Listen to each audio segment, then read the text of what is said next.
أستغفر الله العظيم إلى حضرة النبي المصطفى رسول الله صلى الله عليه وسلم وعلى آله وأزواجه وذريته وآل بيته أجمعين ولسائر جميع أولياء والشهداء والصالحين ولجميع المؤمنين والمؤمنات والمسلمين والمسلمات ثم إلى أولي آبائنا ولأمهاتنا ولأجدادنا ولجداتنا ولمشايخنا ولمعلمينا ولذوي الحقوق الواجبة علينا شيء لله لهم الفاتحة. أعوذ بالله من الشيطان الرجيم. بسم الله الرحمن الرحيم.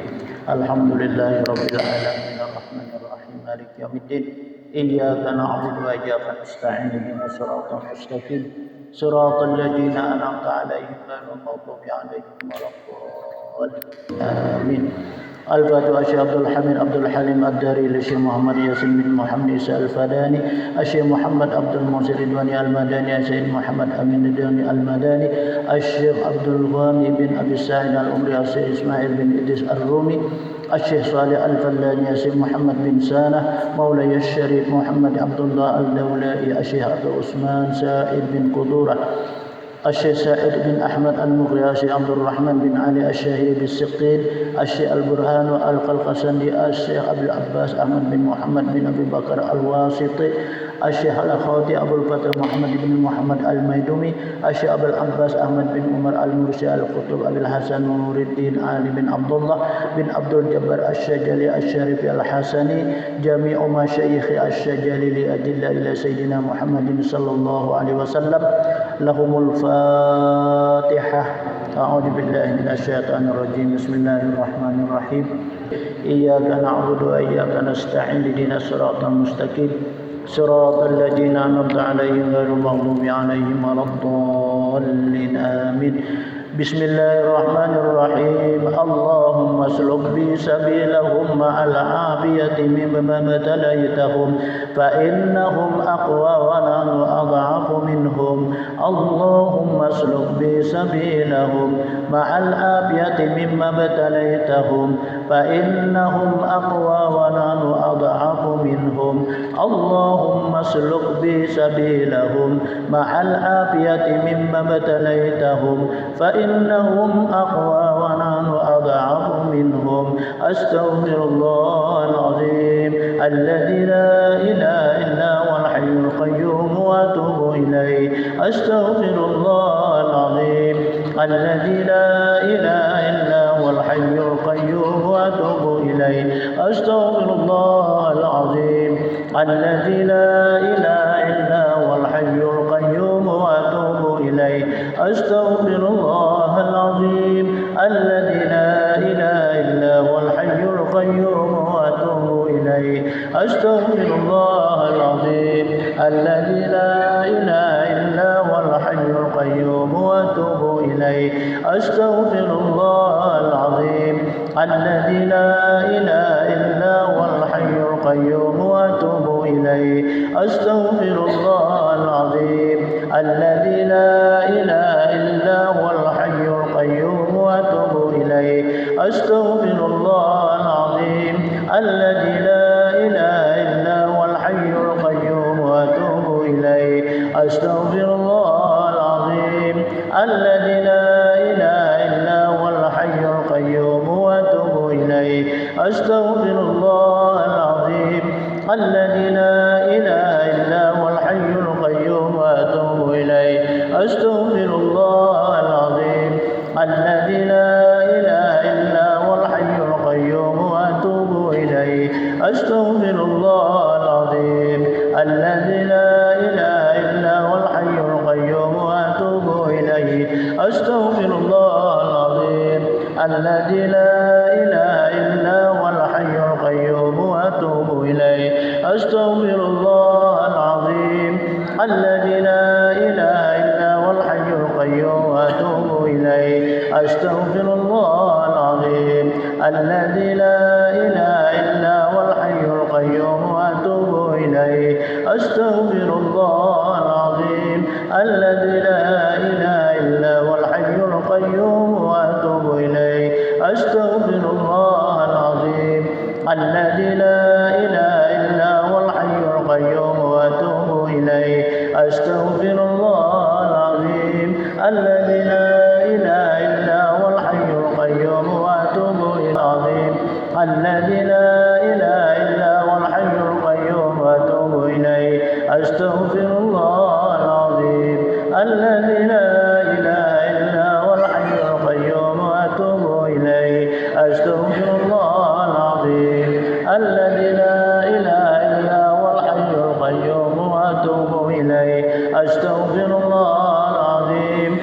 الذي لا إله إلا هو الحي القيوم وأتوب إليه أستغفر الله العظيم الذي لا إله إلا هو الحي القيوم وأتوب إليه أستغفر الله العظيم الذي لا إله إلا هو الحي القيوم وأتوب إليه أستغفر الله العظيم الذي لا إله إلا هو الحي القيوم وأتوب إليه أستغفر الله العظيم الذي لا إله إلا هو الحي القيوم وأتوب إليه أستغفر الله العظيم الذي لا إله إلا هو الحي القيوم وأتوب إليه أستغفر الله العظيم الذي لا إله إلا هو الحي القيوم وأتوب إليه أستغفر الله العظيم الذي لا إله إلا هو الحي القيوم وأتوب إليه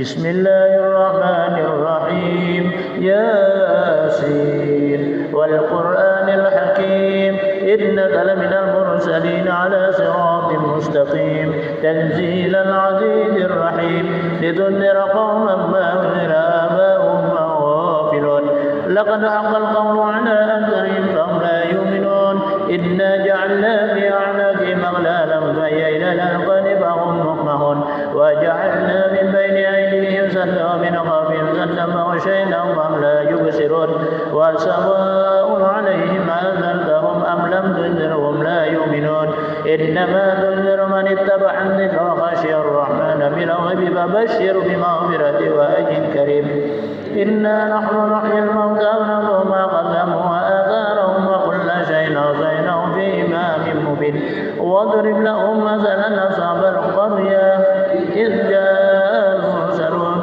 إذ أرسلنا إليهم اثنين فكذبوهما فعجزنا بثالث فقالوا إنا إليكم مرسلون قالوا ما أنتم إلا بشر مثلنا وما أنزل الرحمن من شيء أنتم إلا تكذبون ربنا يعلم إنا إليكم لمرسلون وما علينا إلا البلاغ المبين قالوا إنا تطيرنا بكم لئن لم تنتهوا لنرجمنكم وليمسنكم منا عذاب أليم قالوا طائركم معكم إن ذكرتم بل أنتم قوم مسرفون وجاء من أقصى المدينة رجل يسعى قال يا قوم اتبعوا المرسلين اتبعوا من لا يسألكم أجرا وهم مهتدون وما لي لا أعبد الذي فطرني وإليه ترجعون آلهة يرني الرحمن بضر لا تغن عني شفاعتهم شيئا ولا ينقذون إني إذا لفي ضلال مبين إني آمنت بربكم فاسمعون قيل ادخل الجنة قال يا ليت قومي يعلمون بما غفر لي ربي وجعلني من المكرمين وما أنزلنا على قومه من بعده من جند من السماء وما كنا منزلين إن كانت إلا صيحة واحدة فإجاهم يا حسرة على العباد ما يأتيهم إلا كانوا به يستهزئون ألم يروا كما أهلكنا قبلهم من القرون أنهم إليهم لا يرجعون لما جميع لدينا محضرون لهم الأرض الميتة وأحييناها وأخرجنا فمنه يأكلون وجعلنا فيها جنات من نخيل وأعناب وفجرنا من العيون من ثمره وما عملت أيديهم أفلا يشكرون الذي خلق الأزواج كلها مما تنبت الأرض وممما لا يعلمون له منه النهار فإذا هم مجرمون والشمس تجري لمستقر لها ذلك تقدير العزيز العليم والقمر قدرناه منازل دون القديم لا الشمس ينبغي لها أن تدرك القمر ولا يدرك النار وكل في فلك يسبحون أنا حملنا ذريتهم في الفلك المشحون وخلقنا لهم من مثله ما يركبون وإن نشأ نغرقهم فلا صريخ لهم ولا هم ينقذون إلا رحمة منا ومتاعا إلى حين واتقوا ما بين أيديكم وكم تطيعون تأتيهم من آيات ربهم إلا كانوا عنها معرضين الله قال الذين كفروا للذين آمنوا يشاء الله أطعمه إن أنتم إلا في ضلال مبين لمتى هذا الوعد إن كنتم صادقين ما ينظرون إلا سيئة واحدة وهم يخصمون لا يستطيعون توصية ولا إلى أهلهم يرجعون ونفخ في الصور فإذا هم من الأجداث ينسلون قالوا يا ويلنا من مرقدنا هذا ما وعد الله صدق المرسلون إلا صيحة واحدة فإذا هم إلينا منظرون فاليوم لا تظلم نفس شيئا ولا تجزون إلا تعملون أصحاب الجنة اليوم في سرر فاكهون هم وأزواجهم على الأرائك متكئون فيها فاكهة ولهم ما يدعون سلام قولا من رب رحيم سلام قولا من رب رحيم وامتازوا اليوم أيها المجرمون ألم أعهد إليكم يا بني آدم ألا تعبدوا الشيطان إنه لكم عدو مبين وأن اعبدوني هذا صراط مستقيم ولقد أضل منكم جبلا كثيرا كونوا تعقلون هذه جهنم التي كنتم توعدون اصلوها اليوم بما كنتم تكفرون اليوم نختم على وتكلمنا أيديهم وتشهد أرجلهم بما كانوا يكسبون على أعينهم فسبقوا الصراط فأنى يبصرون ولو نشاء لمسخناهم كان بهم فما استطاعوا مضيا ولا يرجعون ومن نعمره ننكس بالخلق فلا يعقلون وما علمناه الشعر وما ينبغي له إن هو إلا ذكر وقرآن مبين كان حيا ويهق القول على الكافرين أولم يروا أنا خلقنا لهم أيدينا أنعاما فهم لها مالكون وذللناها لهم فمنها ركوبهم ومنها يأكلون ولهم فيها منافع ومشارب فلا يشكرون واتخذوا من دون الله آلهة لعلهم ينصرون هم لهم جند محضرون فلا يحزنك قولهم إنا نعلم ما يسرون وما يعلنون أولم ير الإنسان أنا خلقناه من نطفة فإذا خصيم مبين نسي خلقه قال من يحيي العظام وهي رميم قل يحيي الذي أنشأها أول مرة وهو بكل خلق عليم الذي جعل لكم من الشجر الأخضر نارا فإذا أنتم منه توقدون أوليس الذي خلق السماوات والأرض بقادر على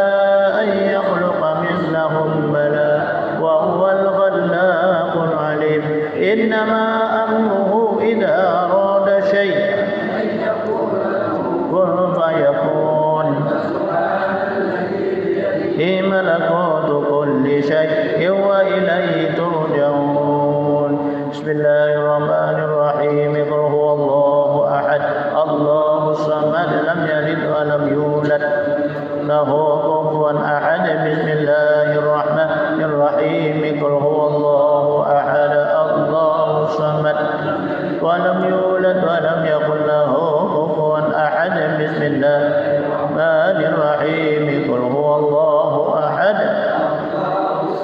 لم يلد ولم يولد ولم يكن له كفوا أحد.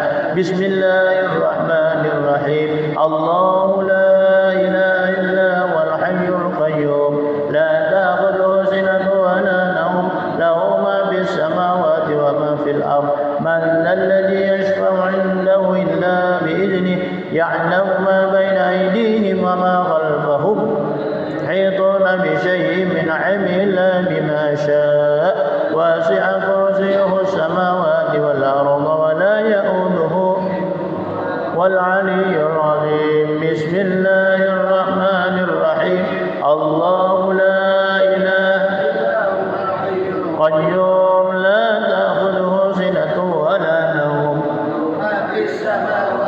ما في الأرض يشفع عنده إلا بإذنه يعلم ما بين أيديهم وما خلفهم بشيء من علمه إلا بما شاء وسع كرسيه السماوات والأرض ولا يؤوده حفظهما علي عظيم.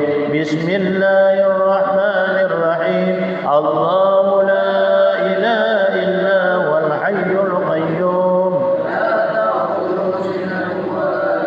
له ما في السماوات وما في الأرض. من ذا الذي يشفع عنده إلا بإذنه يعلم ما بين أيديهم وما خلفهم يحيطون بشيء من علمه إلا بما شاء وسع كرسيه السماوات والأرض ولا يؤوده حفظهما وهو العلي العظيم. بسم الله الرحمن الرحيم حسبنا الله ونعم الوكيل نعم المولى نصير. حسبنا الله ونعم الوكيل نعم المولى ونعم النصير. حسبنا الله ونعم الوكيل نعم المولى ونعم النصير. حسبنا الله ونعم الوكيل نعم المولى ونعم النصير. حسبنا الله ونعم الوكيل نعم المولى ونعم النصير. حسبنا الله ونعم الوكيل نعم المولى ونعم النصير. حسبنا الله ونعم الوكيل نعم المولى ونعم النصير. حسبنا الله ونعم الوكيل نعم المولى ونعم النصير. حسبنا الله ونعم الوكيل نعم المولى ونعم النصير. حسبنا الله ونعم الوكيل نعم المولى ونعم النصير. حسبنا الله ونعم الوكيل نعم المولى ونعم النصير. حسبنا الله ونعم الوكيل نعم المولى ونعم النصير.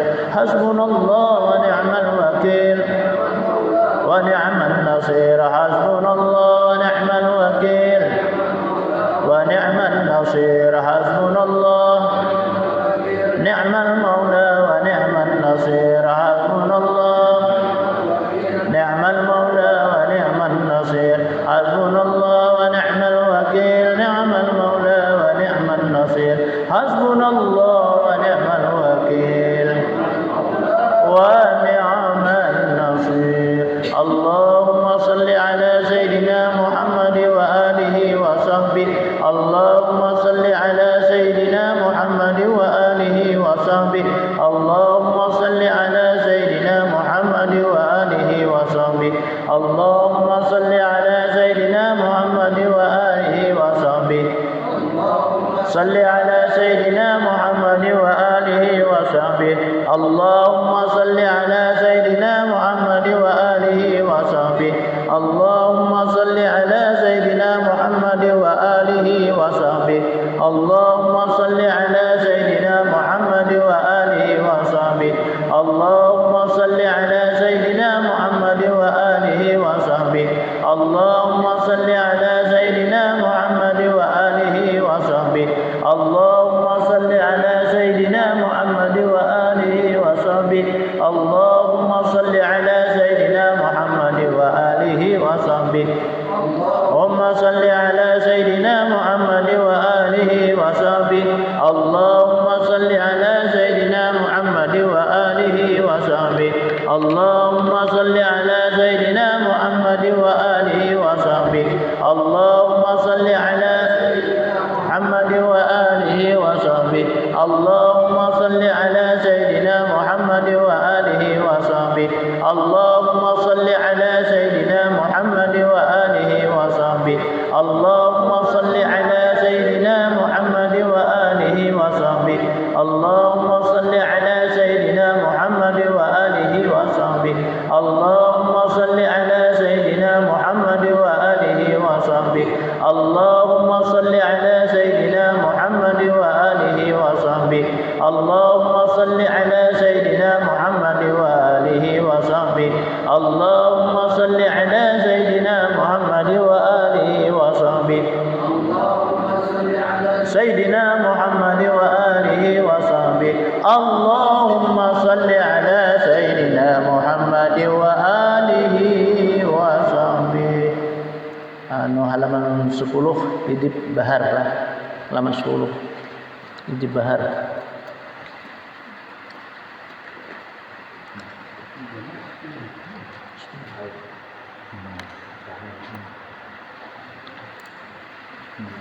Nah. Bismillahirrahmanirrahim. Ya Ali ya Azim ya Halim ya Alim. Anta Rabbi wa ilmuka hasbi wa ni'mur Rabbu Rabbi wa ni'mal hasbu hasbi. Nansuru man tasha'u wa antal azizur rahim. Ismata fil harakati wa sakanati wal kalimati wal iradati wal khatarati minal zununi wasyukuk wal awhami sairati liqulubi anil mutala'atil ghuyub. Laqad ibtuliyal mu'minuna wa zulzilu zilzalan shadida wa idh yaqulul munafiquna walladhina fi qulubihim maradun ma wa'adana Allahu wa rasuluhu إلا غرورا فثبتنا وانصرنا ما قدر الله حق قدره والأرض جميعا قبضته يوم القيامة والسماوات مطوية بيمينه سبحانه وتعالى عما يشركون. بسم الله مجراها ومرساها إن ربي لغفور رحيم. وسخر لنا هذا البحر كما سخرت البحر لموسى عليه الصلاة والسلام وسخرت النار لإبراهيم عليه الصلاة والسلام وسخرت الجبال والحديد لداود عليه الصلاة والسلام وسخرت الريح والشياطين والجن لسليمان عليه السلام وسخر لنا كل بحر ولك سوي الأرض والسماء والملك والملكوت وبحر الدنيا وبحر الآخرة وسخر لنا كل شيء يا عزيز يا عزيز يا عزيز يا عزيز عزيز يا عزيز يا عزيز يا عزيز يا عزيز يا عزيز عزيز يا عزيز يا عزيز يا عزيز يا عزيز يا عزيز يا عزيز يا عزيز يا عزيز عزيز يا عزيز يا عزيز يا عزيز يا عزيز يا عزيز يا عزيز يا عزيز يا عزيز يا عزيز يا عزيز يا عزيز يا أعزني في قلوب المؤمنين والمؤمنات والمسلمين والمسلمات والناس أجمعين. يا من بيده ملكوت كل شيء كافة يا عين صاد يا من بيده ملكوت كل شيء كافة عين صاد يا من بيده ملكوت كل شيء كافة يا عين صاد انصرنا فإنك مغلوبون فانتصرنا وانصرنا على القوم الكافرين فإنا مغلوبون فانتصرنا وانصرنا على القوم الكافرين فإنا مغلوبون فانتصرنا وانصرنا على القوم الكافرين فإنك خير الناصرين وافتح لنا ربنا افتح بيننا وبين قومنا بالحق وأنت خير الفاتحين ربنا افتح بيننا وبين قومنا بالحق وأنت خير الفاتحين ربنا افتح بيننا وبين قومنا بالحق وأنت خير الفاتحين فإنك خير الفاتحين واغفر لنا فإنك خير الغافرين وارحمنا فإنك خير الراحمين وقل رب اغفر وارحم وأنت خير الراحمين وقل رب اغفر وارحم وأنت خير الراحمين وقل رب اغفر وارحم وأنت خير الراحمين يا الله يا رحيم يا الله يا رحيم يا رحيم يا الله يا رحيم يا الله يا رحيم يا الله يا رحيم الله يا رحيم يا الله يا رحيم يا الله يا رحيم يا الله يا رحيم يا الله يا رحيم يا الله يا رحيم يا الله يا رحيم يا الله يا رحيم يا الله يا الله يا رحيم يا الله يا رحيم يا الله يا رحيم يا الله يا رحيم وارزقنا فإنك خير الرازقين يا رزاق يا وهاب يا غني يا معين يا رزاق يا وهاب يا غني يا معين يا رزاق يا وهاب يا غني يا معين يا رزاق يا وهاب يا غني يا معين يا رزاق يا وهاب يا غني يا معين يا رزاق يا وهاب يا غني يا معين يا رزاق يا وهاب غني يا معين يا رزاق يا وهاب يا غني يا معين يا رزاق أبو يا غني يا معين يا رزاق يا وهاب يا غني يا معين يا رزاق أبو يا غني يا معين يا رزاق يا وهاب غني يا معين يا رزاق يا وهاب يا غني يا معين يا رزاق يا وهاب يا غني يا معين يا رزاق أبا يا غني يا معين واهدنا ونجنا من القوم الظالمين ثم ننجي الذين اتقوا ونذر الظالمين فيها جثيا ثم ننجي الذين اتقوا ونذر الظالمين فيها جثيا ثم ننجي الذين اتقوا ونذر الظالمين فيها جثيا ثم ننجي الذين اتقوا ونذر الظالمين فيها جثيا وهب لنا ريحا طيبة كما هي في علمك اللهم أغننا وارزقنا رزقا طيبا واسعا بغير حساب من غير تعاب ولا نصب وانصرها علينا يا عطوف يا رؤوف يا كريم يا رحيم يا عطوف يا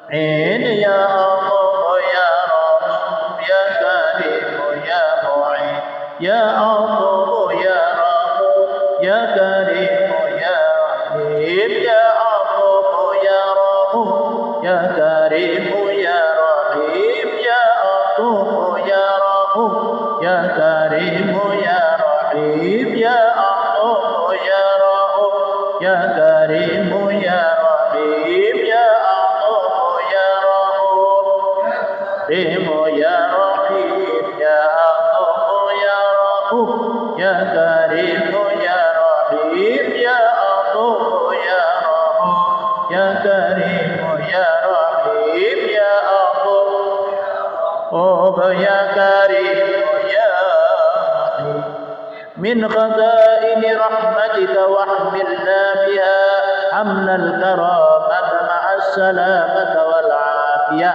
في الدين والدنيا والآخرة إنك على كل شيء قدير ربنا آتنا في الدنيا حسنة وفي الآخرة حسنة وقنا عذاب النار ربنا آتنا في الدنيا حسنة وفي الآخرة حسنة وقنا عذاب النار ربنا آتنا في الدنيا حسنة وفي الآخرة حسنة وقنا عذاب النار اللهم يسر لنا أمورنا يا ميسر كل عسير يسر مرادنا وسهل فؤادنا بفضلك الواسع يا ميسر كل عسير يسر مرادنا وسهل فؤادنا بفضلك الواسع يا ميسر كل عسير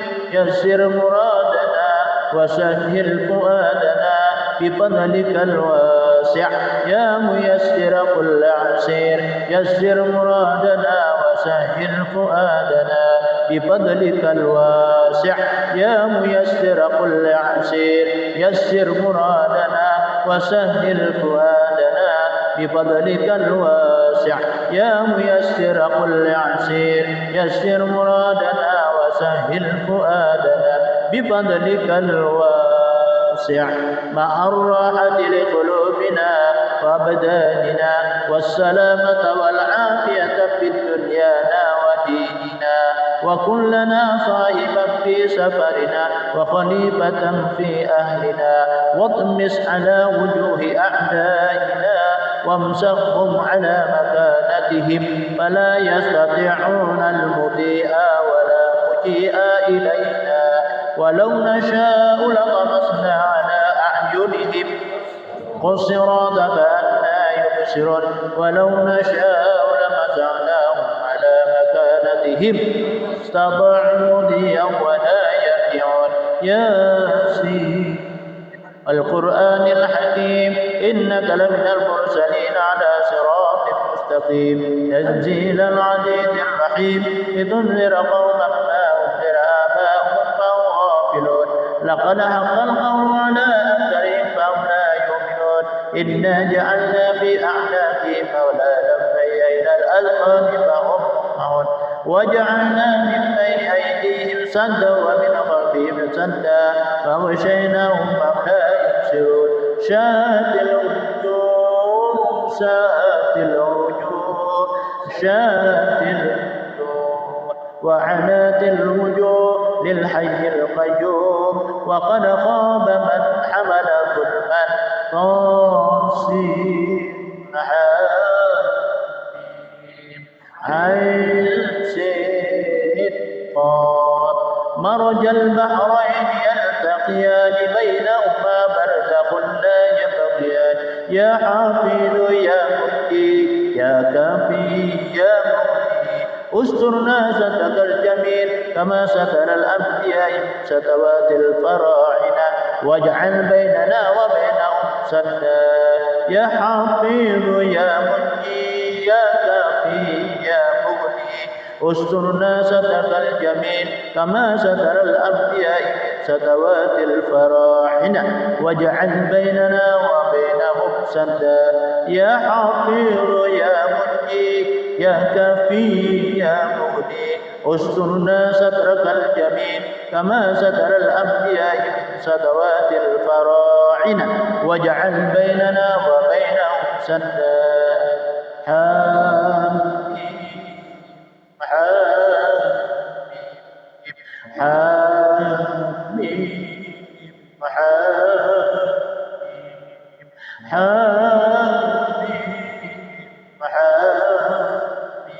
حاميم حاميم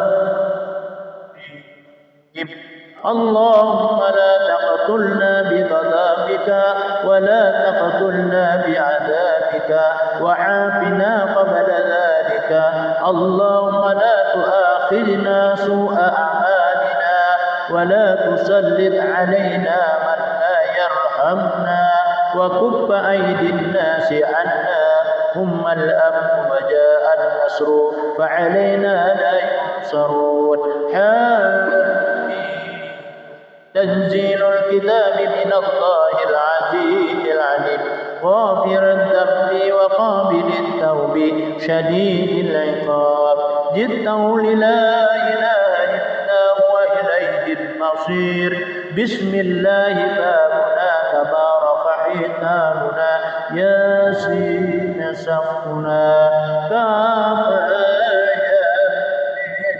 صاد كفايتنا حبيب عين سين قاب حمايتنا فسيكفيكهم الله وهو السميع العليم فسيكفيكهم الله وهو السميع العليم فسيكفيكهم الله وهو السميع العليم ستر العرش مسؤول علينا فارجع البصر هل ترى من فطور ثم ارجع البصر مرتين ينقلب إليك البصر خاسئا حسير فارجع البصر هل ترى من فطور ثم ارجع البصر مرتين ينقلب إليك البصر خاسئا حسير فارجع البصر هل ترى من فطور ثم ارجع البصر مرتين ينقلب إليك البصر خاسئا وحسير وعين الله ناظرة إلينا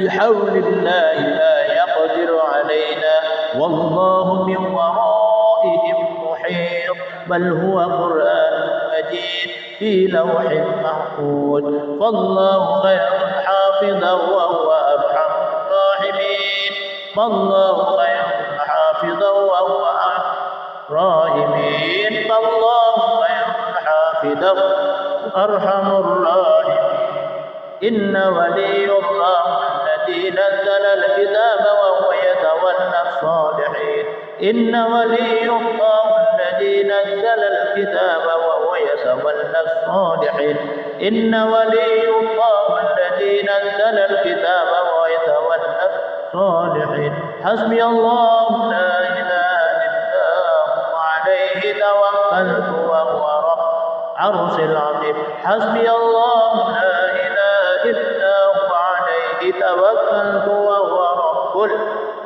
العظيم حسبي الله لا إله إلا هو عليه توكلت ورب العرش العظيم بسم الله الذي لا يضر مع اسمه شيء في الأرض ولا في السماء وهو السميع العليم بسم الله الذي لا يضر مع اسمه شيء ولا في السماء وهو السميع العليم بسم الله الذي لا يضر مع اسمه شيء الأرض ولا في السماء وهو السميع العليم ولا حول ولا قوة إلا بالله العلي العظيم ولا حول ولا قوة إلا بالله العلي العظيم ولا حول ولا قوة إلا بالله العلي العظيم وصلى الله على سيدنا محمد وعلى آله وصحبه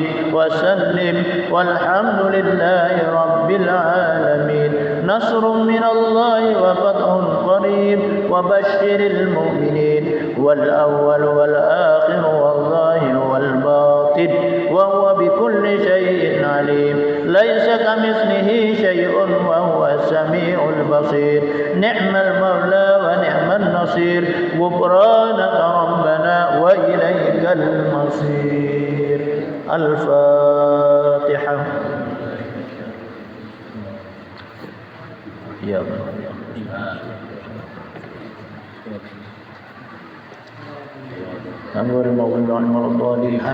بسم الله الرحمن الرحيم الحمد لله رب العالمين اللهم صل على سيد المرسلين سيدنا ومولانا محمد وعلى آله وصحبه أجمعين اللهم إنا نسألك ببركة هذا الحزب وببركتك لشهد شعب العشان الشجري أن تنور قلوبنا وأن تصلح صدورنا وأن تيسر أمورنا وأن تقضي حوائجنا وأن تعافينا من بلائك وأن تلطف بنا في قضائك وأن تكفينا شر الحاسدين وشر الظالمين وشر المؤذين وأن تسترنا سترك الجميل كما ستر الأمير ستوت الفراعين. اللهم إنا نسألك ببركة هذا الحزب وببركتك الشهيد شاب العشر الشجري أن تنجينا من القوم الظالمين وأن تباعدنا شرهم كما باعدت بين المشرق والمغرب وأن تجعل بيننا وبينهم سدا. اللهم إنا نسألك ببركة الشهيد شاب العشر الشجري وأن أنت رحمنا وتغفر لنا ولوالدينا ولمشايخنا والمسلمين والمسلمات والمؤمنين والمؤمنات الأحياء منهم الأموات برحمتك يا أرحم الراحمين. وخصوصا لشيخ محمد ياسين الفداني وصلى الله على سيدنا محمد وآله وصحبه أجمعين والحمد لله رب العالمين. الفاتحة لذهب لسيد شاب العشر الشجري ولأتباع لهم الفاتحة.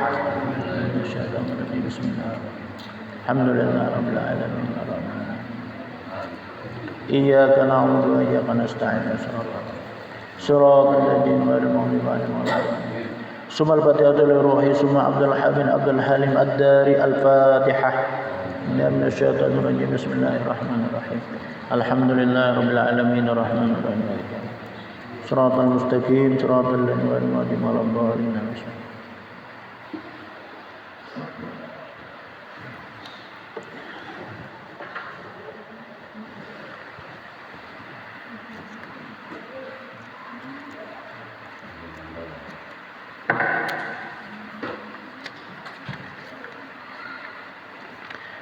إلى حضرة حبيبنا وشفيعنا وقدوتنا محمد صلى الله عليه وسلم وعلى آله وأزواجه وذرياته وأهله أجمعين ولسائر جميع أولياء والشهداء والصالحين ولجميع المؤمنين والمؤمنات والمسلمين والمسلمات شيء لله لهم الفاتحة.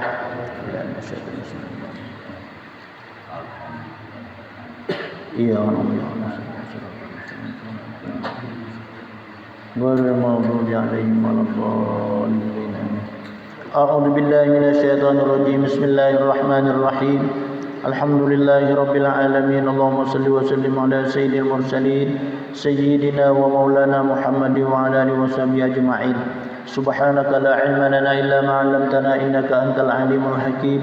رب اشرح لي صدري ويسر لي أمري واحلل عقدة من لساني يفقهوا قولي ولا حول ولا قوة إلا بالله العلي العظيم. أما بعد. Alhamdulillah wa syukurillah. Marilah kita panjatkan puja dan puji syukur kehadirat Allah yang mana dengan limpahan rahmat, taufik dan hidayah serta inayah Allah pada saat malam hari ini kita sambung kembali daripada pembacaan kita pada minggu yang telah lewat. Musannif telah berkata la tashaban man kana ahla batalah wa tasahhili fid dini dzukdaka huwal bala. Janganlah engkau bergaul orang yang ahli pamalas dan mempermudah pada agama, yang demikian adalah bala. Ini urusan apa? Kita bakawal. Ya sidin jangan bakawal orang ahli pamalas. Kenapa? Nah itu mempermudah itu urusan agama. Ya mengibatkan melalayakan segala apa yang diperintah. Nah sedangkan kita kan ada itu bahasa kitanya suatu syariat supaya kita jangan sampai melalayakan dari suatu yang diperintah. Contoh seperti sholat. Makanya kan kita tuh diperintahkan oleh adalah ulama-ulama kita ahli sunnah wal jamaah. Kalau di dalam perjalanan itu lebih afdal kita melaksanakan kewajiban salat itu dengan menjamak dan mengqashar. Itu hadiah Allah supaya kita mudah. Nah artinya jangan sampai melalayakan. Nah makanya itu kan kalau kita jamak takdim asar apa kita bawa ke johor itu takdim ngarannya. Kalau kita banyak ada kawal johor kada waktunya kada ada. Nah kalau kita beri ke asar ini dalam perjalanan sama maghrib juga bawa ke isya. Nah itu tuh maghrib itu tetap 3 rakaat. Nah isya itu kita qashar itu boleh. Jadi nang menjamak itu 80 kilo itu jar kau menjamak.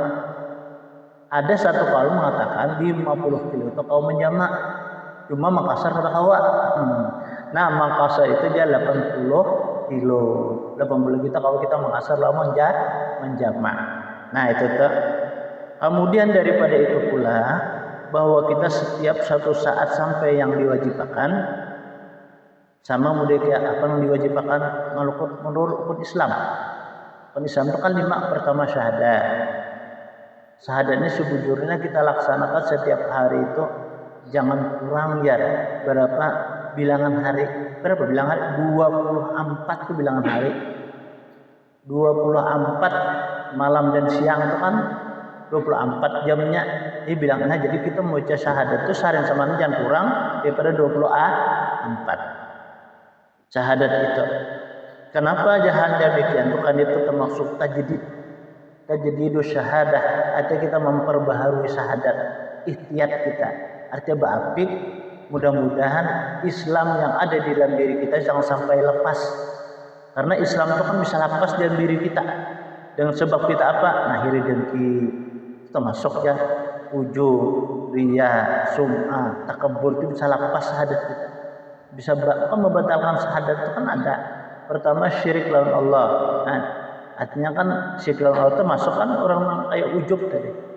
Kayak riya atau itu masuk syirik ngarannya. Nah, itu membatalkan syahadat kita. Nah, jadi kita ucap pulang tak boleh pulang kita. Nah, itu jadinya 24 jam dalam satu hari itu.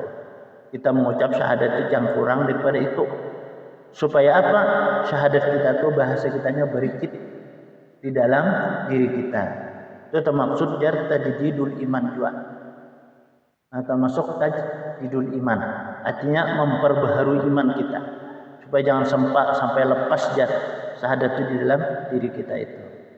Bahkan kita kan kalau setiap kita nih berusaha aja menghabisi daripada usaha itu, syahadat kita baca. Selesai kita guring, syahadat kita bangun baca. Siapa tahu di dalam guring itu syahadat kita lepas. Nah, jadi Bapak itu asyhadu an la ilaha illallah wa asyhadu anna Muhammadar Rasulullah. Itu memperkuat bahasa kitanya. Supaya jangan sampai kita diperkutaktikan oleh iblis dan setan serta nafsu kita. Bahkan jika kita berdiri berduduk itu pun demikian. Malah nanti disambahi lagi asyhadu an la ilaha illallah wa asyhadu anna Muhammadar Rasulullah la haula wala quwata illa billahil aliyil azim. Ada lagi imam subhanakallahumma bihamdika astaghfiruka wa atubu ilaika. Bila kita membaca jar duduk berdiri, kita baca itu Allah mengampuni dosa kita pada saat kita berduduk itu, dan Allah mengangkat derajat kita, dan Allah memudahkan semua apa yang kita usahai ya. Kan berangkat kita berusaha nih. Itu asyhadu an la ilaha illallah wa asyhadu anna Muhammadar Rasulullah. Yuk kita baca la haula wala quwata illa billah. Lalu kita berangkat kalau subhanakallahumma wa bihamdika astaghfiruka wa atubu ilaika. Itu bacaannya supaya kita mendapat daripada sesuatu yang kita cita-cita. Kita anak tulang, berduduk, anak berdiri, nah ya tetap lah bangun daripada tidur kita itu dibaca. Tiap-tiap orang yang salik itu, yakni orang berjalan menuju ke hadrat Allah, hendaklah berjauh diri daripada bergaul dengan orang yang banyak malas dalam mengerjakan ibadah. Nah, jadi amun kita nih menuju jalan Allah, supaya kita jangan tapi banyak pakawalan orang nang suka malas melaksanakan suatu ibadah. Kan ibadah itu umum, ibadah itu umum. Kita mengucap tasbih, zikir, salawat, istighfar. Nah, itu ibadah. Kita membaca salawat, membaca istighfar itu ibadah. Nah, termasuk juga kita apa? Bersedekah yang sunnah. Itu kan ibadah. Qaulun ma'ruf itu juga ibadah. Arti qaulun ma'ruf perkataan yang mulia, perkataan yang bahasa kita bagus. Nah, termasuk kita apa? Bernasihat. Itu kan qaulun ma'ruf juga ngarannya. Nah, itu kan ibadah. Kita berjalan ada melihat namanya duri. Bak kita bukti ibadah. Kita berdapat lawan kaul bakurihing ibadah. Tapi jangan jambak kurihing itu ngaran diban bawa kurihing terus. Ini benar orang gigilaan. Nah, artinya bakurihing kita. Nah, artinya kan mulut terbuka. Artinya menyenangkan kepada orang. Kan kita berdapat merangut kita, nah jadi bisa apa salah jurang nih, nah salah duga orang nih, mungkin kita udah korihang, nah ada menduga apa-apa orang. Nabi itu aja setiap sini berjalan berduduk, Bahkan Nabi itu buringkung, Nabi itu jar bisa mau kasih dinda. Biasa makanya Abu Jahal, Abu Lahab, Abu lainnya itu tersanggup membunuh Nabi kita itu. Aku aja Abu Jahal tersanggup membunuh Muhammad tuh. Kalau pada orang harap ini sekali Lahab itu harap banyak orangnya tersanggup membunuh Nabi Muhammad. Kenapa? Yang jauh-jauhnya Kurihin sudah jarang. Kurihin larang harganya. Maka orang Kurihin bagi rumpung ini. Nah, Kurihin nilai bagus semua ada. Jualah orang biar bungas, orang merantau muha ada bagus. Maju orang muha kayak panai. Nah, panai itu kan bisa Kurihin. Itu telah kada sayang itu kan kada tabiat orang beriman. Yang merangut dan tabiat orang beriman. Tabiat orang beriman itu kan biasa mukanya jarlir, lin au kalihija atau lemah lembut perkataannya. Satu orang beriman tuh kayak itu adalah karena dengan pergaulan itu nanti akan terikatlah sifatnya yang demikian. Nah, kata umpat karena akhirnya man haulal hima faqad saraka. Siapa yang bakal liling sumur itu bisa kecampur akhirnya. Nah, iya itu adalah kita tahu umpat juga malas. Nah, seperti kata Ibnu Athaillah, seorang aulia kutub seorang kutub ini radhiyallahu anhu di dalam hikam la tashab man la yanidaka fi haluha wa la badalaka ala Allahi maqalah. Janganlah sini engkau bergaul akan orang yang tidak memungkinkan, tidak membangunkan engkau oleh perbuatannya dan tidak menunjuki engkau kepada Allah oleh perkataannya. Nah, nang orang nih nang kita gaul ini kada membangunkan lawan kita aja kira menambah semangat lawan kita nih untuk untuk beribadah. Ada sekali orang nih membangunkan lawan kita nih. Nah, kemudian ada pula menunjuki ia lawan jalan menuju kepada Allah dengan satu perkataan. Satu perkataan ini kalau jam Al-Quran ditafsir itu kita disuruh bila kita dapat nikmat alhamdulillah. Melihat sesuatu yang barang aneh kita nih masya Allah. Melihat barang yang kadang kita usah la haula wala quwata illa billah. Dapat sesuatu hilang mbahnya, nah innalillah wa inna ilaihi raji'un. Nah kita disuruhkan itu. Nah itu artinya perkataan yang menuju ke jalan Allah Subhanahu wa taala. Jadi nak orang tuh ada terdengar menyebut asma Allah nih. Makan pada bismillah, untung kada alhamdulillah. Maka makan berdangkak pulang. Mengajar nasi aku anggapnya enteng. Padahal nasi itu kan ada kalau diinting-inting nasi. Kan nasi itu sudah menjadikan suatu dasar tabiat bahwa nasi itu diberikan oleh Allah supaya orang merasa kenyang dengan sebab dia makan nasi. Perantaranya nih bisa juga orang juga kenyang. Makan bubur 10 puting, kopinya 2 gelas, kan itu sampai kada kenyang, sadang tak, kan bisa juga kenyang itu dengan tapi mayoritas sudah kita kan di sini, nah kayak orang di TV itu kan namanya saku, nah jar menyatakan kayak TV, pian guru ajar sini nak, kalau bilang ada makan sagu aja, udah belum sampai lagi jar, makan sarung buakan. Bejululut itu iwak nang kakap nang merah itu nyaman kalau dia kayak betukup tuh. Nah tapi dicampur lah itu majulun ini anak ada makan jadi suruh murah barulah itu dia. Nah di Kendari ya juga Kendari itu mereka itu juga cuma lain masakannya. Nah itulah sama ibarat kita sini kan kemana ke Tanjung. Udah sampai ke Tanjung belakang makan tuh yang masak lihat aja terus sampai lagi ke Tanjung sejarah. Sama kita kadang-kadang makan dulu baru sampai ke kadang-kadang kayak itu telah. Nah ciri khas bahasa kitanya. Tapi sesuatu itu kan kadang menjadikan sesuatu bahasa kitanya nang hak ada. Cuma itu sebagai sari. Nangaran kita makan, insya Allah kenyang. Amun kita kada makan, insya Allah kenyang. Ada kawa telah. Nah ini makam orang tadi inilah menurut syariat. Jadi makan itu bagi orang syariat wajib menyahan lapar. Wajibnya makan. Kenapa? Karena orang lapar kadang makan itu kan ada efek samping ya jadi dokter itu kan nah itu adalah macam-macam tuh penyakitnya jadinya. Karena paru kosong itu kan angin masuk, bisa sakit paru juga. Itu jadi kan kita menurut saya wajib kita makan. Nah makanya kita makan tuh kalau berniat kita, ya Allah ya Tuhan, aku makan nikmat Engkau ya Allah, untuk beribadah kepadamu ya Allah, perkuatlah aku daripada amal ibadahku dengan aku memakan nikmat yang Engkau berikan kepada aku. Nah itu kalau kita berniat tadi di dalam kita makan dan minum itu, kan niat itu dalam hati aja kan usah dibaca. Dibaca kadang-kadang kawal pulang, apa aja kawal ini macam-macam pulang kawal aja. Nah ya salah anggap aja lalu telah ada orang belajar. Nah supaya apa, nasi itu mengikat ya, makanan itu minuman itu mengikat ya, lawan apa, lawan perasaan bahasa esensi hati kita, sanubari kita. Nah kayak itu jadinya. Jadi bahasa kitanya supan ini kadang memberikan manfaat kepada kita.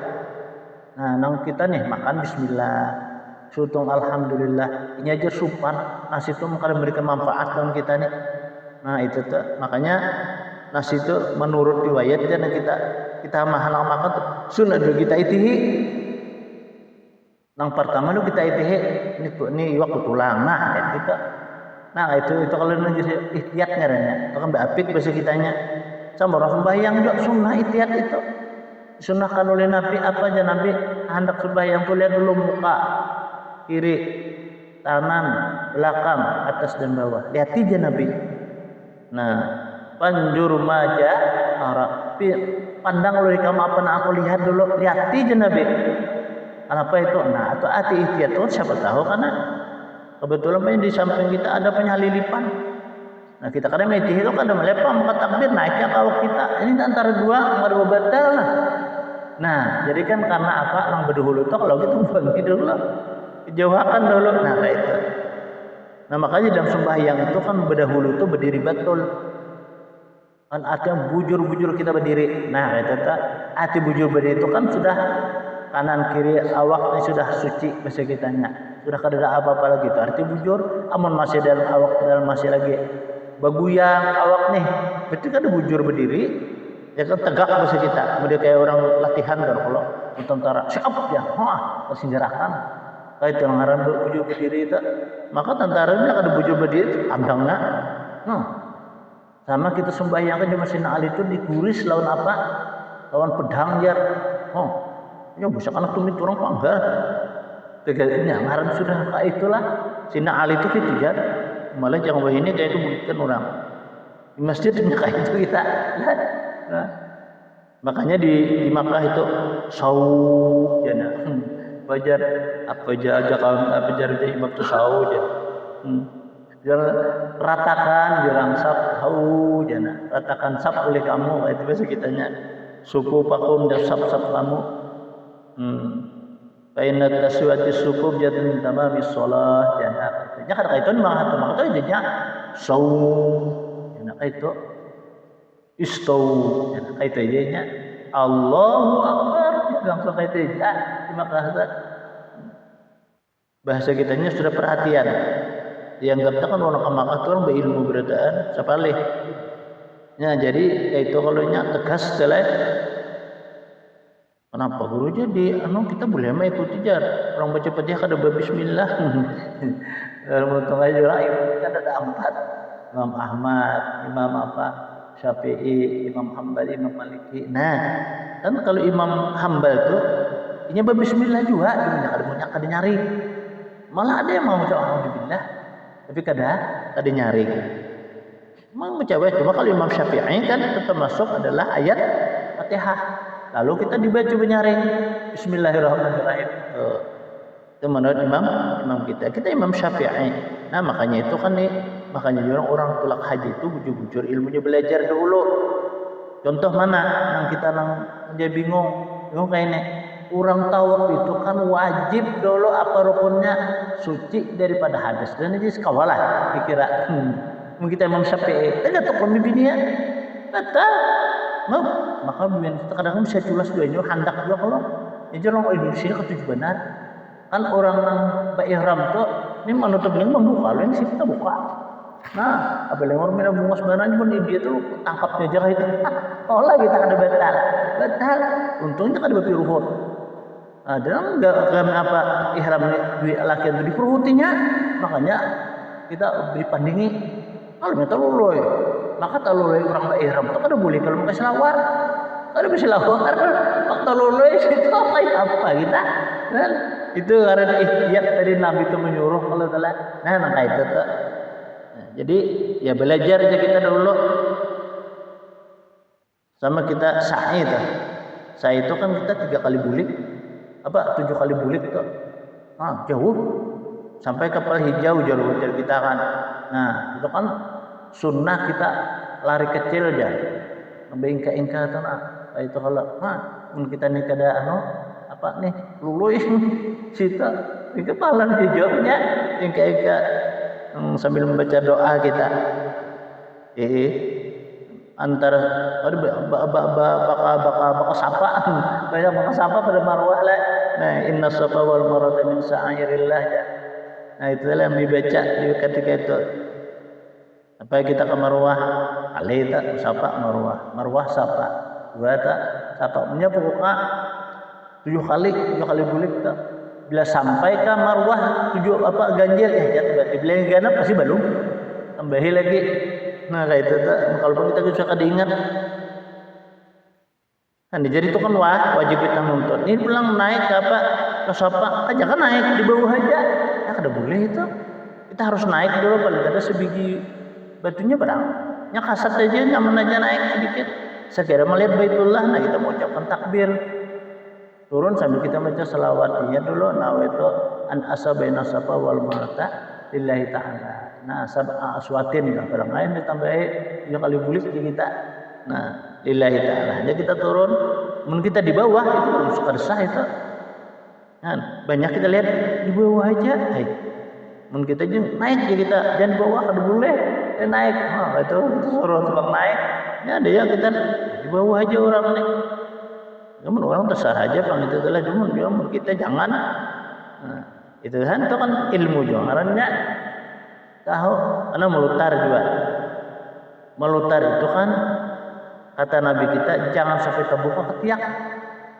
Nah, ini orang meliwat talinga itu jangan awak lewat burung. Itu orang burung itu ya kayak dikena.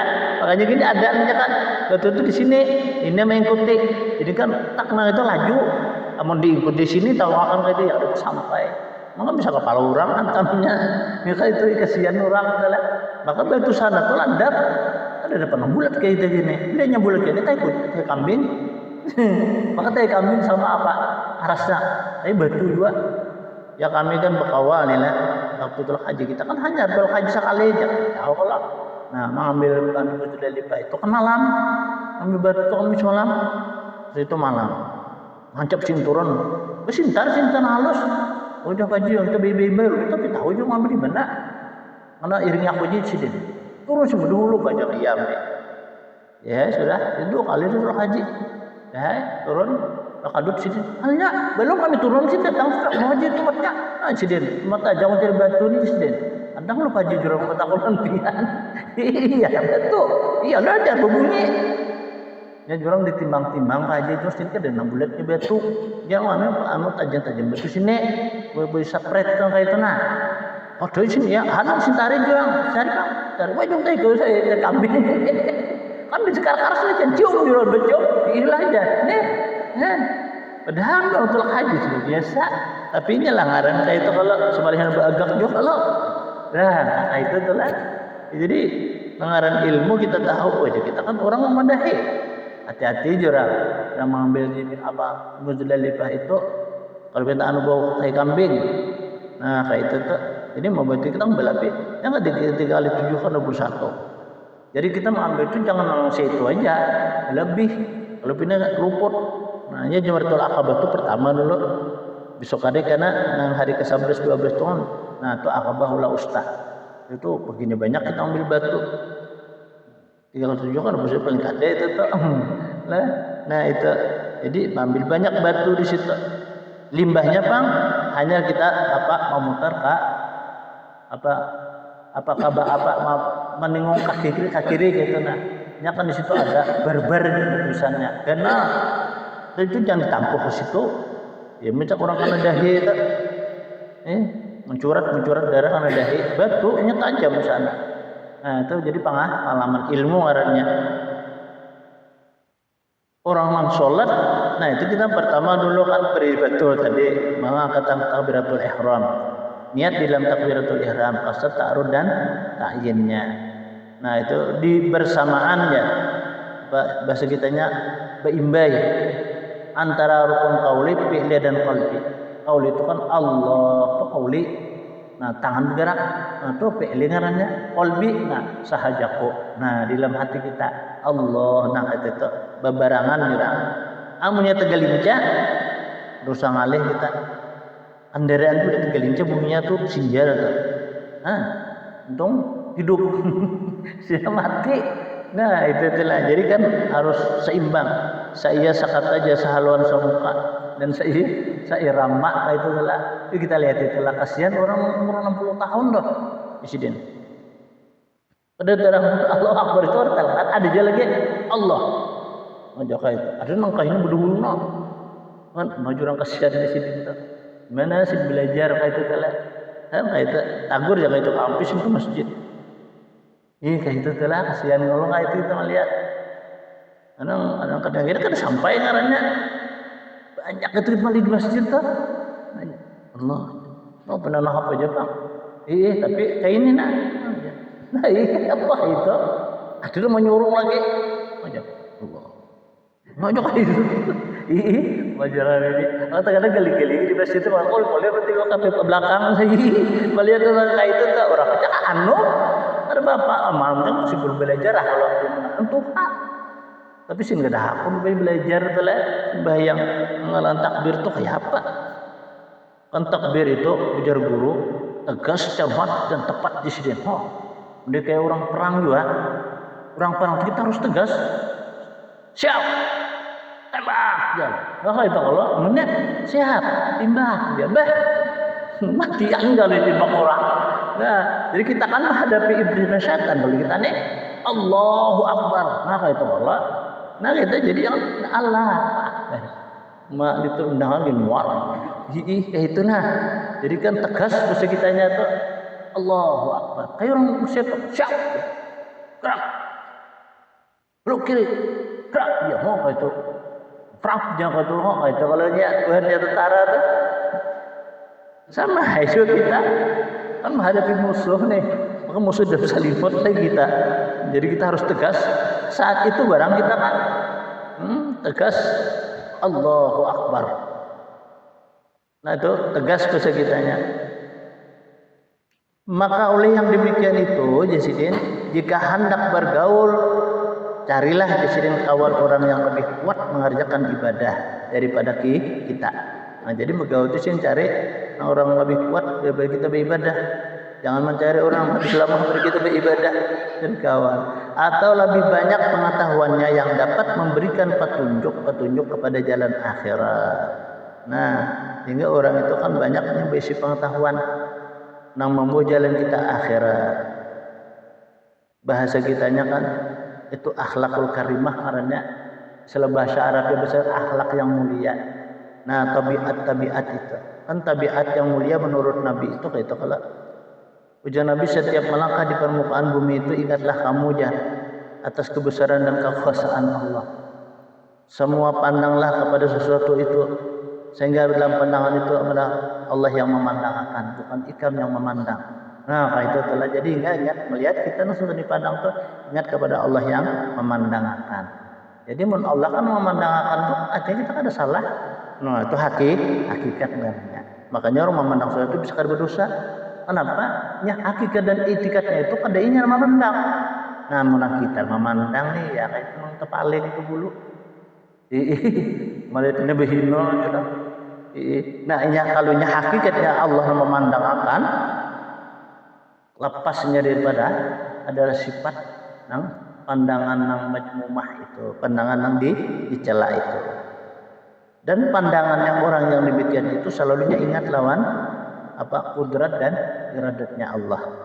Nah, kalau orang sudah demikian, ini artinya orang tuh menjalani suatu jalan petunjuk.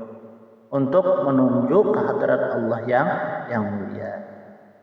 Wal uzlatul aula idza fasada zaman aw khafa min fitani bidini mubtala. Beruzlah itu lebih utama apabila nih sudah rusak. Nah, telah rusak sin atau takut daripada fitnah yang menjadi balak pada agama. Itu beruzlah itu. Amun kita beruzlah menjaga kita jadi fitnah, jangan aja kada usah segitunya adalah. Apalagi kita beruzlah betapa tampai barinya. Terkecuali waktu saat itu kena rusaknya zaman. Banyak orang berbuat maksiat, lalu kita kan menghindar daripada mereka itu. Amun orang banyak berbuat kebaikan, berhindar kita masalah pengaruhnya. Nah, itu menjadikan balak pada agama. Nang orang kita gauli mereka itu adalah orang selalu banyak berbuat jahat. Nah, disinilah kita bisa akan beruzlah yang sebujurnya. Apabila akhlak manusia telah rusak, pekerjaan maksiat telah dilakukan di mana-mana, tempat sifat-sifat malu tak ada lagi bisa kepada mereka. Maka untuk memelihara diri beragama lebih baik berasing diri daripada bergaul demi seperti apa yang telah disabdakan oleh Nabi kita.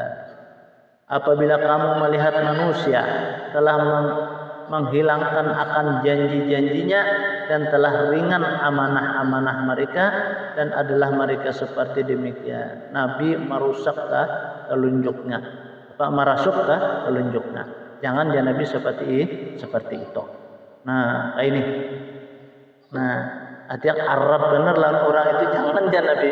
Nah, meringan-ringankan amanah, kemudian meringan-ringankan janji. Berkata Abdullah bin Umar bin Abbas radhiyallahu, apakah yang aku perbuat ketika itu, hai Rasulullah? Karena Allah menjadikan aku penebus engkau Nabi, hai Rasulullah, hai Nabi. Menjawablah Rasulullah, tatapilah rumahmu, peliharalah lidahmu, dan ambillah barang yang engkau kenali, dan tinggalkanlah barang yang tidak engkau ketahui. Kerjakanlah insiden yang ada suatu ketentuan. Tinggalkanlah perkara yang umum. Dan Nabi menjelaskan pula pada hadisnya yang lain tentang keadaan manusia masa yang seperti itu dengan katanya, akan datang atas umatku ya Nabi sesuatu masa banyak ahli-ahli pada suatu itu dan sedikit sekali ulama. Jadi saat itu banyak orang ahli-ahli berpitua, ahli-ahli berceramah kita, tapi sedikit pula ulamanya itu. Itu ulama ilmunya itu ada bujur-bujur, ada banyak orang yang meminta, sedikit orang yang memberi. Pada saat itu karena banyak orang meminta pada orang memberi. Itu sedekahnya kita, pengamin, jalanan. Nah, banyak orang meminta pada saat itu Nabi kita daripada orang yang memberi. Hawa nafsu lebih berpengaruh daripada ilmu. Jadi pada saat itu kata Nabi kita, nafsu itu lebih berpengaruh pada ilmu. Nafsu itu bahasa kita diiyakan. Abdullah bertanya lagi, apabila yang demikian itu hai Rasulullah? Nabi menjawab, apabila sembahyang telah dilapangkan. Nah, apabila Nabi itu sembahyang telah dilapangkan. Jadi kita harus sembahyang lagi lah kayak itu nah. Suka dan suap di dalam penerimaan berlaku pada saat itu. Nah, bahasa kitanya orang itu suka, bahasa kita belapang-lapang di dalam perlakuan pada saat itu. Santai-santai gitu kita. Nah, banyak orang yang bersantai-santai pada saat itu. Ada tahu kisah nih lah, banyak bersantai. Aku dijual dengan harta benda dunia yang amat sedikit nilainya. Nah, agama telah dijual dengan harta benda dunia yang amat sedikit nilainya. Itu ngarannya menjual agama dengan dunia harga yang murah. berusahalah engkau untuk melepaskan dirimu akan kerusakan ini. Nah, mun sampai kayak itu jangan Nabi kita pelihara di diri kita aja lagi. Artinya jangan lagi perhatikan orang, atau perhatikan diri kita. Bahasa Arab nafsi jan. Nah, sendiri karena hal yang dibikin itu merusak. Karena akan bisa kita dapat hal yang demikian itu. Wa kada idza khafa al-uqu'u bi subhati aw fi haramin aw lidika ma'ila. Nah, ini dalam berujlah itu takut kita terjatuh pada suatu yang subhat atau yang haram. Nah, ini perbedaan nilai sunnah, subhat dan haram. Nah, di dalam berujlah itu. Soalnya datang dikit sambung nilai wa kada ija akhafal uquq bi syabahatin ila hadratin Nabi sallallahu alaihi wasallam al-Fatihah.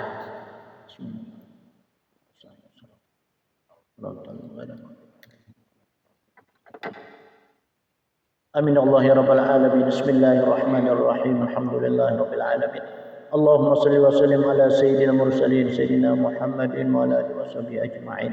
Allahumma fa'alna bima 'allamtana wa 'allimna ma yanfa'una wa zidna ilma. Allahumma nawwir qulubana bi nuri hidayatika kama nawwartal arda bi nuri syamsika abadan abada. Wa'fu 'anna ya Allah, wa'fu 'anna ya Rahman, wa'fu 'anna ya arhamar rahimin. Wa sallallahu ala sayyidina Muhammad. Alhamdulillahi rabbil alamin. Taqabbalallahu minkum.